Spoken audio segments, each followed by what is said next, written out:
Hi Utoy! Ayan. So papasok na si Utoy ko. So yun, ihatid nga natin mga kalaya sa kanyang school. Then pagkahatid ko sa kanya, at susunduin ko naman si Ate Janela. So labas na po siya ng 10, tapos yun naman po ay papasok naman. So ang labas naman po ni Utoy ay 12.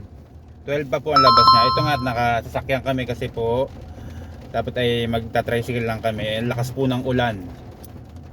Ayan, so ayun, late na nga si Utoy, 10:16 na. Dapat mga 10 o'clock nasa school na siya. Kaso di natin alam kung may pasok, no, nak? Kasi nung nakaraan pong nung kailang Friday, nung Thursday, nagpunta kami ng school niya, wala pala siyang pasok, di kami na update. So ngayon di ko alam kung baka wala rin pasok kasi ganyan po maulan. Ayan guys, so ang lakas na naman ng maulan na naman. Araw-araw na lang umuulan, kaya hindi tayo makatinda ng ayos. Ayan, siguro nakatinda lang ako nung Sabado, isang araw lang. Tapos yan, maulan na naman. Paano tayo makakapagtinda niyan mamaya, no, ng ang ating fruit soda? Alakak. So yan. So Utoy, say hi sa ating mga followers. Yeah, gayak na busy Utoy, oh. Pogi naman, sino ang pogi? Stella, si ate maganda, ikaw pogi. Yeah, may pasok pala, oh. Naglalabasan na po yung pang umaga. Yung pang morning. So si Utoy po ay pang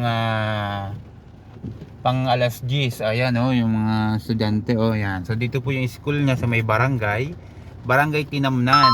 Ayan. So nandito na tayo sa school, manak. Oo. Pasok na, aral mabuti ha. Aral mabuti ha. Okay. Dito po yung kanyang school. Ayan, mga classmate niya, oh. Ayan, andun na si teacher, anak. Suot mo muna yung sombrero kasi bababa tayo, lakas ng ulan, ha. Ayan, suot mo muna. Wow, pogi naman. Bilis, dali, come. Dali, come. Come here, come. Lakas ng ulan, anak, bilis. Hawak na hawak pa yung kanyang toy. Dala niya yung toy niya. Basa na si daddy. Ang bagal bumaba ng aking anak.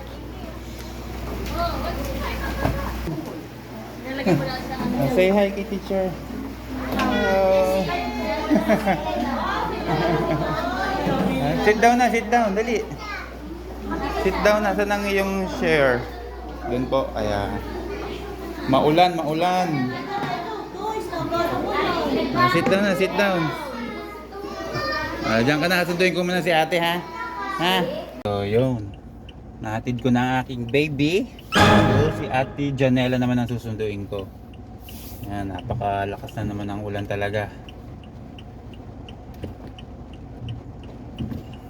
Ayan, so let's go mga kalayas. Okay, so yun mga kalayas, shout out nga pala kay Rodolfo Rosales dyan sa Cuenca, Batangas. Yeah, shout out. Lagi tayong nakasubaybay sa ating vlog. Ayan po aking tiyo. Kung tawagin sa Cuenca, Batangas ay Robin. Ayan, shout out. Lagi pong nakasubaybayan sa vlog ko. Lagi nagko-comment. Shout out po. Shout out Robin. Kumusta na? Kamusta na Robin? Tara, tatagay. Yeah, so tara, shot na tayo dito. At ganda ng panahon, no? Tama-tama, malamig. Shot na. Yeah. Shot na. Parinin na sa bayan ng Lokban ulit nang makakain ulit ng habab. Naghihintay na sa'yo yung habab dito. Alam mo na kung sino yun. Habhabin mo na kaysa maunahan ka pa. What? Mabuhay ka, Robby. Anong ginagawa mo ngayon? Maulan ba dyan sa atin, sa Cuenca? Ayan, dito sa bayan ng Lokban laging maulan. Yeah. Shot puno na yan. Red horse na katapat niya dito. Geng. Tayo, nandito na tayo sa school. Sunduin na natin ang ating baby Janela. Ayan. So maulan. Ayan. Diyan kaya si Ate Janela. Labas na po yung kanina pang 10. So time check at 10:28 na.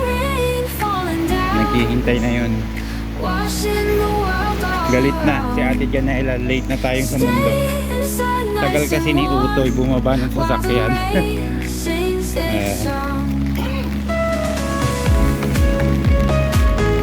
Nasaan na si Ate Janela? Ayun, si Ate Janela nakaupo pa.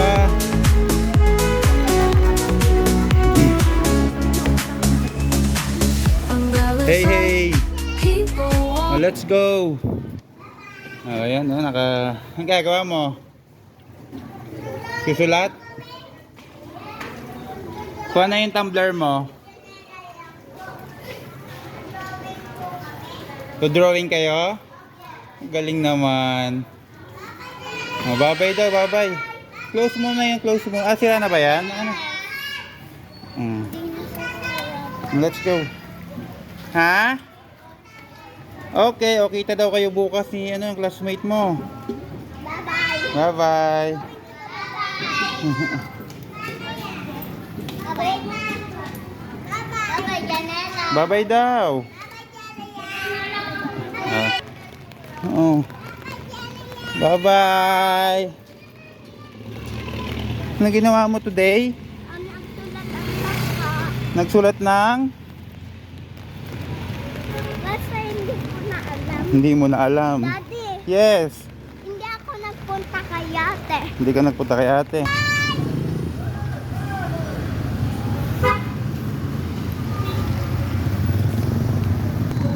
Okay, go.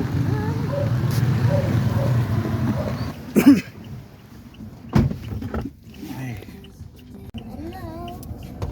Kamusta kayo? ganda naman ni Ate Janela. Yes, so nasundo na natin yung aking anak. So, pauwi na tayo. Natin ko na si Utoy. So, saan tayo? Uwi na tayo. Anong ginawa mo daw today, sabi nila? Sa school? Nag-assignment, tas gumawa kami ng project at saka yung klase ko nagawa kami ng Barley na cappuccino. Oh, wow, yun ang ginawa niyo sa school today? Yes. Okay. Pagkatapos ng class. Alright. So, Hindi ko pa nagagawa. Ulo pa lang, guys. alin? Ano ba yan? Barley na cappuccino. Ano ibig sabihin nun? Imimimimim barley na cappuccino. Magdo-drawing ka? Yes. I like it. So yun nga mga kalayas, pauwi na tayo ng bahay. At nasundo ko ng aking baby. So mamaya naman si Utoy. Utoy, mamayang 12 yung labas. So thank you. And God bless, ingat po palagi ha. Yes. Mag-iingat palagi. Yeah, thank you, bye.